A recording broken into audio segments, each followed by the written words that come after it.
حیران ہیں جو میرے صبر پر ان سے کہہ دو، جو آنسو زمین پر نہیں گرتے وہ دل چیر جاتے ہیں۔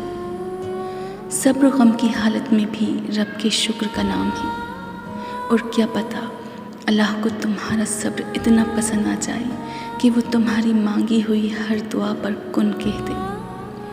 وہ تمہارے حالات سے ناواقف نہیں ہے، وہ جانتا ہے کون سا دکھ تم نے آنسوؤں میں بہا دیا اور کون سے دکھ کو خود میں ضبط کر لیا۔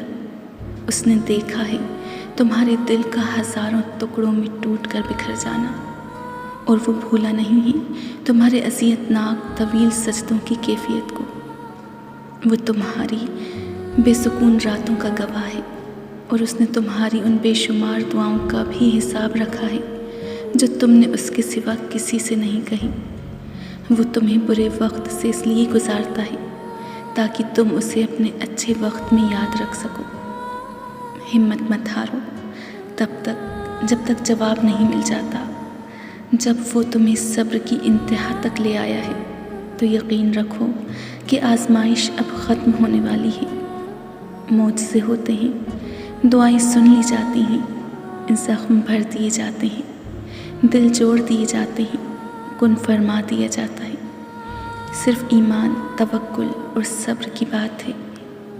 بے شک اللہ ٹوٹے دل کو جوڑنے پر قادر ہے، پر جو صبر ٹوٹے دل کے ساتھ سیکھا ہوتا ہے اسے عمر بھر یاد رکھنے کے لیے دل میں ڈر کر رہنا ضروری ہے، جو زندگی کے کسی بھی مرحلے میں ہمیں یاد دلا سکے کہ ہم نے کیا کھویا، کیا گزارا اور کیا پایا۔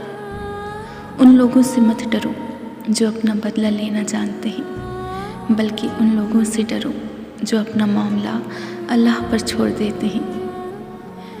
پوچھا گیا صبر جمیل کسے کہتے ہیں؟ جواب آیا جب تم آزمائے جا رہے ہو اور تمہارے لب پہ ہو شکر الحمدللہ۔ صبر تو آخر کرنا ہی پڑتا ہے، لیکن آغاز میں کر لینے سے انجام شاندار ہو جاتا ہے۔